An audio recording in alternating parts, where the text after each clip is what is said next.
E acho que o seminário aqui cumpriu eh, exatamente a minha intenção, da parte dos nossos expositores aqui, com a destreza que eles mostraram, a Roberta sendo advogada do Senado, o João sendo também juiz, e ao mesmo tempo fazendo teoria do direito de excelência, de trazer um seminário de teoria do direito que mostra como a teoria do direito não se resume a celebrar grandes autores e citar grandes autores, mas como ela está ligada a problemas práticos de interpretação jurídica, e isso acho que ficou muito claro agora com a destreza com os exemplos que o professor João acabou de mobilizar na exposição dele, e também a partir da participação de vocês, e que também a professora Roberta tinha já pontuado em vários exemplos na exposição dela. Então, esse era o intuito do seminário, era trazer a discussão de teoria do direito para demonstrar a conexão da teoria do direito com a prática da interpretação jurídica e da argumentação, e os meus comentários finais têm a ver com a justificativa em geral do seminário, e aí eu sugeri esse tema, o direito entre palavras e poderes, que tem a ver com a linha de pesquisa do nosso Departamento de Filosofia e Teoria Geral do Direito, tem uma linha de pesquisa que chama Hemenêutica e Razão Prática. Mas dentro dessa linha de pesquisa, a gente está desenvolvendo um projeto cuja hipótese básica é a seguinte, que existe uma moldura institucional dentro da qual ocorre a interpretação jurídica. O tipo de organização, o tipo de procedimento em que vai ser criada, vai ser interpretada uma norma, vai alterar como os estilos de interpretação e de argumentação que são efetivamente praticados e também os parâmetros de correção, o que se poderia exigir da argumentação produzida em um ou outro ambiente. Daí essa ideia de trazer o contraste entre uma visão da racionalidade do processo legislativo com essa distinção que o professor João trouxe muito clara entre argumentos substantivos e formais, especialmente no momento de aplicação do direito. Como a professora Roberta comentou, a gente tem uma formação em teoria do direito, uma tendência, de um lado, a partir daquela visão kelseniana de que a decisão jurídica é um ato de vontade, um ato de poder, e por isso nem se estuda o processo legislativo como propriamente algo racionalizável, algo que possa ser efetivamente controlado e criticado. Isso é deixado à ciência política, e aí o Kelsen, por exemplo, diz que isso é política do direito e a ciência do direito vai tratar de, a partir do direito posto, desvendar suas estruturas lógicas, suas estruturas conceituais, tentando racionalizar o direito posto, mas esquecendo esse momento de produção do direito anterior. Então, essa concepção que a gente poderia dizer voluntarista que está lá na teoria da interpretação do Kelsen. E o que veio a substituir isso, muitas vezes nos cursos de teoria do direito, é uma visão influenciada pela chamada virada linguística, mas que às vezes promove uma linguistificação excessiva do direito, do estudo do direito, no sentido de que desconecta a ideia de que a linguagem, por exemplo, é mais determinada ou indeterminada, uma norma é uma regra ou é um standard, um princípio, demandando, então, uma interpretação mais formalista ou mais substantiva. E isso não é uma questão puramente linguística, mas é uma questão de divisão de poderes também, porque a própria indeterminação da norma é um veículo de delegação de poder. Se o legislador criou um parâmetro aberto, ele está delegando a decisão para um juiz. Portanto, as diferentes visões teóricas ou as diferentes práticas de interpretação do direito pressupõem, de maneira explícita ou geralmente implícita, alguma visão sobre a divisão de poderes, sobre o que é legítimo a uma arena decisória decidir, em que questões ela deve se imiscuir, que questões ela deve reabrir, sobre quais questões ela deve adotar um juízo substantivo, vamos dizer, e sobre quais questões ela deve adotar uma deferência e fazer uma análise meramente formal daquilo que já foi pré-estabelecido.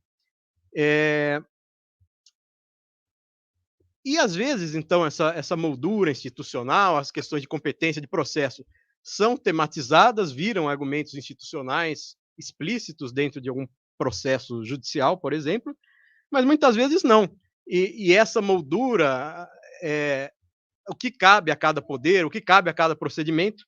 é, não é tematizado, fica como algo implícito, mas mesmo assim constrange o tipo de argumentação jurídica, o tipo de interpretação que quem vai tomar a decisão vai adotar para justificar essa decisão. Bom, então, um comentário muito breve, a gente podia ver, como a gente já viu aqui na questão que eu fiz a professora Roberta,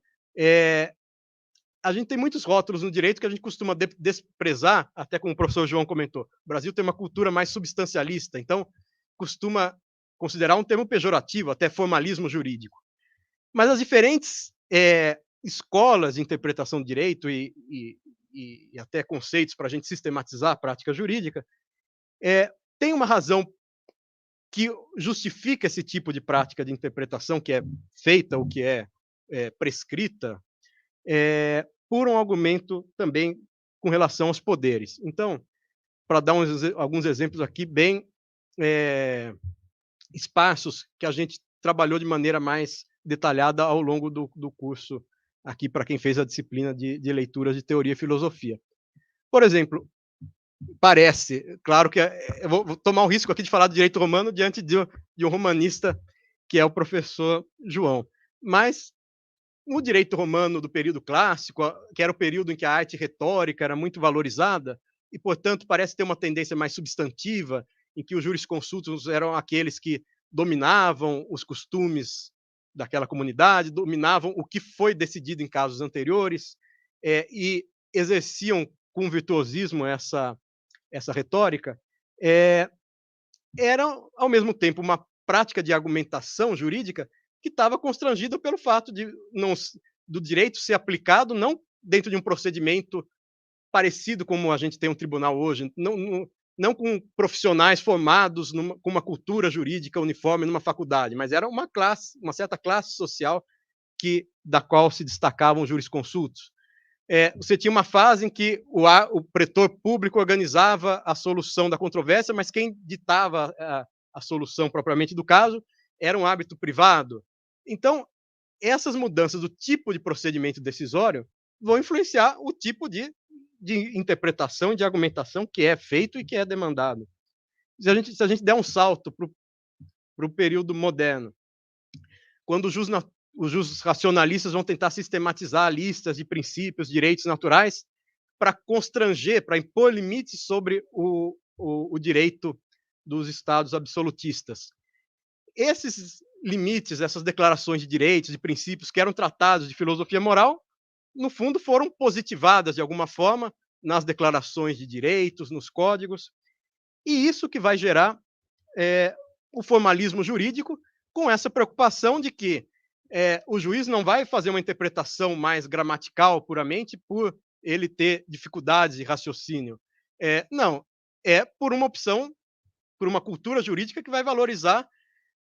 a precedência do poder legislativo como representante do povo, da nação, e vai defender uma supremacia do legislativo e, portanto, uma deferência do juiz, e também vai procurar conter o poder dos doutrinadores. Então, quer dizer, existe um pressuposto institucional à prática do formalismo jurídico, que explica por que um juiz deve se preocupar com a letra da lei, ou mesmo com a vontade do legislador em pesquisar os trabalhos preparatórios, o processo legislativo de alguma lei. Da mesma forma, quando a gente tem a reação antiformalista no fim do século XIX, começo do século XX, que vai gerar essa cultura substantivista de avaliar a justiça do caso concreto, isso está influenciado por uma mudança na própria função do Estado, crescimento da administração pública em relação ao poder legislativo. Nem tudo mais passa por legislação, mas muita coisa passa a ser regulamentada pela administração pública. O Estado passa a organizar serviços públicos de maneira mais consistente, e E isso vai gerar o crescimento do Estado administrativo em contraponto ao que era o Estado legislador do século XIX, vai gerar uma pressão de que o próprio judiciário passe a considerar a função, a finalidade, os valores que estão subjacentes, às vezes, às normas, ou passe a invocar princípios também para corrigir alguma regra que pareça muito rígida. E é engraçado porque quando os realistas trouxeram à tona esse problema da indeterminação do direito, de que, na verdade, os juízes, a pretexto de estarem apenas aplicando a letra da lei ou da Constituição, estavam fazendo opções políticas, e que era melhor, portanto, que essas opções fossem explicitadas e fossem justificadas, quando os realistas trouxeram esse argumento, eles, a maioria desses autores do realismo americano, reconheceram que, portanto, se existe um espaço de indeterminação do direito, se o direito também comporta juízos de valor, de finalidade, de consequências, esses juízos têm que ocorrer primeiramente no legislativo, como a professora Roberta estava expondo desde o início da sua fala. E, portanto, caberia ao juiz ter, sempre que possível, uma postura de deferência ao legislativo quando as questões fossem mais indeterminadas, em vez dele mesmo, o juiz, tomar uma decisão definindo essas questões mais substantivas, morais, por exemplo, econômicas, políticas. E o que se viu depois, enfim, o que é a teoria do direito que a gente estuda na prática, a partir da segunda metade do século XX, é, de um lado, essa teoria positivista pós-realista, que reconhece que o direito é indeterminado, mas procura um meio termo, como é o caso do Hart, um formalismo moderado para explicar a interpretação do direito, caindo um pouco nessa linha de reduzir o direito a questões linguísticas, de interpretação, de hermenêutica, sem tratar muito do fundo institucional, da relação de poderes que está por trás do problema da indeterminação da linguagem, ou a gente cai na resposta do Kelsen, sobre a qual já comentei, que é vamos desconsiderar essas questões que são da política legislativa ou da ciência política e vamos estudar o direito, pelo menos do ponto de vista do que é a teoria do direito. Claro que Kelsen tem trabalhos também de filosofia política e tudo mais, mas o estudo da ciência do direito seria só a partir considerando o ato de vontade, né? Passando a conhecer aquilo que foi posto como ato de vontade e que não vai ser estudado muito em sua gênese, né? E a resposta mais em voga no Brasil, acho que a partir da Constituição de 88, mas que retoma temas desde os anos 60, 70 nos Estados Unidos, é a resposta um pouco exemplificada pelo Dworkin, de que não, os juízos, mesmo quando um juiz adota um argumento substantivo, hipersubstantivo, faz uma avaliação moral no caso concreto, ele conseguiria fazer isso de maneira objetiva, existiria alguma objetividade do juízo moral que se reflete numa visão sobre a separação de poderes. Quer dizer, o juiz não deve mais se preocupar em ter uma postura tão deferente ao legislador, porque os juízos sobre valores não são totalmente arbitrários, são controláveis racionalmente. E se são controláveis racionalmente, cabem dentro do processo judicial e não apenas no processo político com um fundo aí representativo. E isso gerou, essa visão de teoria do direito gerou uma certa idealização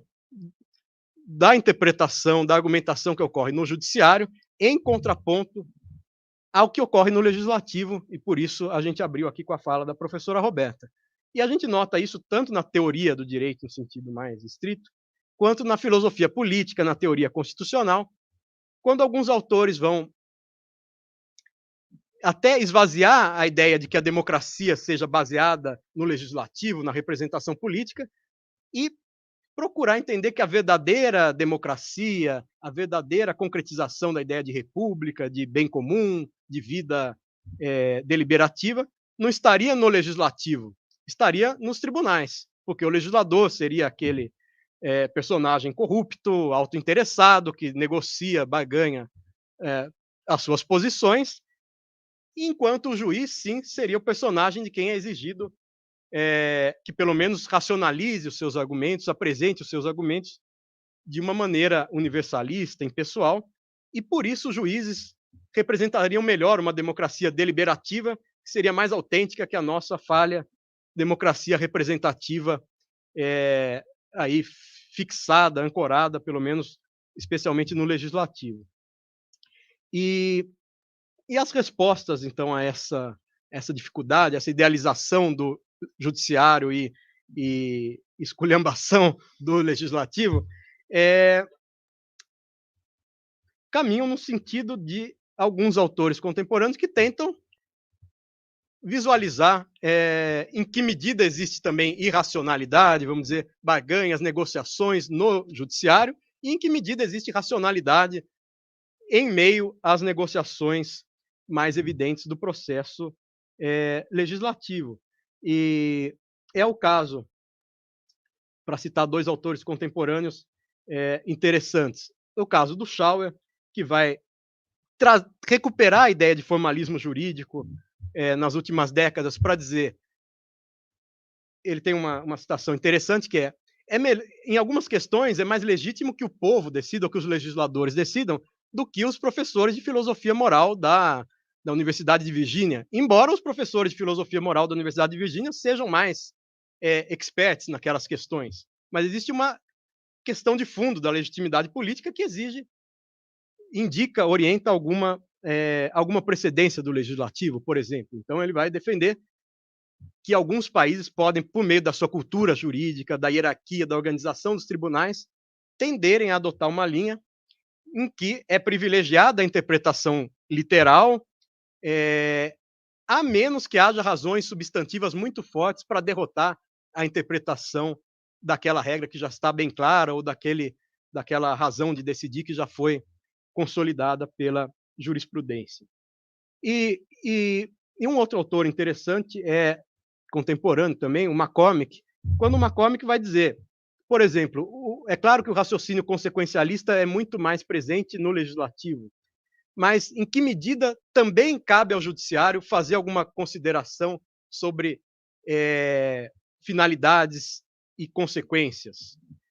Claro, de um lado, cabe ao judiciário considerar as implicações jurídicas mais diretas das suas decisões. Cabe ao judiciário considerar as implicações comportamentais mais imediatas,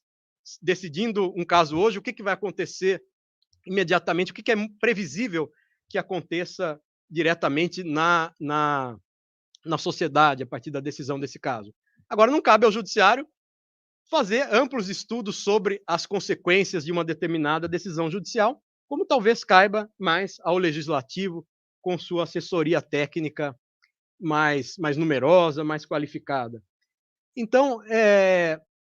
interessante ver como, apesar de tudo, e o nosso seminário buscou refletir isso, o pensamento jurídico contemporâneo vai procurando moderar e dar especificidade a esses termos que foram tão estigmatizados. E como o professor João trouxe aqui, a ideia de que se um ordenamento jurídico, uma cultura jurídica, um tribunal, um juiz é mais formalista ou é mais substantivista,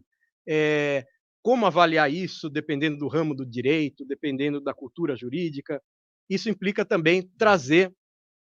para o primeiro plano esse tema da divisão de poderes. Quer dizer, o direito não é só uma questão de palavras, por trás da interpretação tem uma delegação ou uma chamada a si de poderes de um outro processo decisório, né? Entre o legislativo, o executivo, o judiciário, a administração pública, as agências reguladoras, o próprio âmbito que é deixado à autonomia privada, a liberdade contratual, enfim. E daí essa preocupação em fazer esse contraponto entre judiciário e executivo, e como as características de cada um moldam a interpretação judicial. Inclusive, no livro do professor Manuel Atienza, A Argumentação Jurídica, ele faz a citação de um teórico do direito argentino, se não me engano, ou talvez seja espanhol, que diz da necessidade de desjudicializar a teoria do direito. Talvez seja um termo muito forte, mas o que a gente procurou trazer aqui é a necessidade de descentrar a teoria do direito exclusivamente de um dos âmbitos onde é produzido o direito. Quer dizer, existe argumentação jurídica na administração pública, com as suas características, com a ideia do que é decisão vinculante, o que é decisão discricionária. Existe argumentação no legislativo, de maneira mais esparsa, menos sistemática, menos formalizada. Existe, evidentemente, argumentação no judiciário. E o que se espera e a maneira como é constituída cada uma dessas arenas do direito vai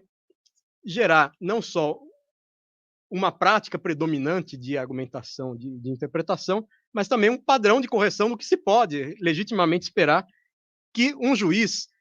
levante como argumento ou que um legislador levante como argumento e a outro ator jurídico, vamos dizer, não possa legitimamente levantar na sua justificação da sua decisão. E foi muito bom também o comentário sobre o tribunal do júri aqui, esse comentário que acho que sintetiza o que eu queria dizer, com um exemplo que o professor João trouxe, como o tribunal do júri, no caso lá da legítima defesa, se vale de uma norma que já é aberta, que já faz uma certa delegação de poder, exigindo um juízo substantivo, não do legislador, que não fez essa ponderação antes, mas do julgador. E combinado essa norma, a gente tem uma dinâmica processual que remete esses crimes, quer dizer, os crimes dolosos contra a vida, para a decisão do tribunal do júri, cuja dinâmica favorece ainda mais essa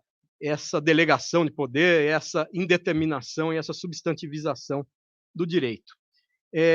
Então, dentro do próprio judiciário, para fechar, é isso que eu queria dizer, é diferente o que se pode exigir de um juiz de primeira instância, que vai ter contato direto com as provas, do que se exige do STF quando está no papel de fazer controle abstrato de constitucionalidade, do tipo de argumento que cabe num tribunal do júri. Então, a ideia é que a gente tente fazer esse esforço de estudar a interpretação jurídica não como algo monolítico que ocorre num padrão que é o juiz monocrático. Não, a argumentação jurídica pode ocorrer dentro do próprio judiciário em diferentes padrões. E aí a gente tem um pouco do que seria considerado irracional para a teoria do direito padrão, que diz que as decisões judiciais são justificadas ao contrário das decisões legislativas. Mas quando a gente tem num órgão colegiado, a partir da segunda instância, muitas vezes a gente tem a soma de votos dos juízes para decidir um caso e não tem uma justificativa coerente por trás daquele placar. Quer dizer, é algo que passa a se aproximar do placar do legislativo, onde cada representante partidário vai argumentar e, no fundo, você tem a decisão por placar. Então, essa visão um pouco mais detalhada dos processos em que, no âmbito dos quais ocorre a interpretação e a argumentação do direito, talvez nos ajudem a trazer mais complexidade e detalhe para a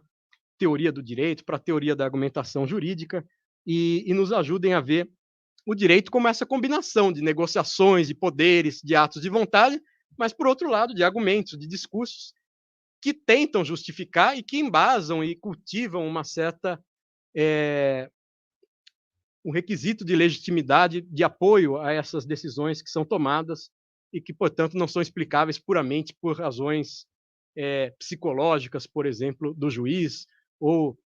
como trouxe o professor João aqui, o comentário sobre a prova, né, e que a avaliação da prova, segundo alguns, é uma questão muito pessoal de cada juiz. Então, para a gente fugir, de um lado, desse voluntarismo e de outro, desse estudo puramente linguístico do direito, é importante a gente trazer essa distinção também entre os âmbitos em que é tomada a decisão jurídica, o que acaba nos levando a relativizar, de certa forma, aquela distinção entre criação e aplicação do direito. Porque o direito está sempre sendo criado e interpretado em cada uma dessas instâncias, no legislativo, no executivo, no judiciário e em cada instância do judiciário e pelas partes privadas que fazem um contrato, que depois vai ser objeto de uma arbitragem, por exemplo, e o que se exige de um árbitro pode ser diferente do que se pode exigir em termos de argumentos de um juiz. Enfim, era esse o propósito aqui do seminário e era isso que eu queria dizer para conectar as duas apresentações e justificar aqui a presença brilhante da professora Roberta e do professor João que, como eu já disse no início da minha fala aqui, conseguiram trazer o melhor grau da teoria do direito com exemplos práticos que eles enfrentam no legislativo e no judiciário, ao produzirem também argumentação jurídica na prática.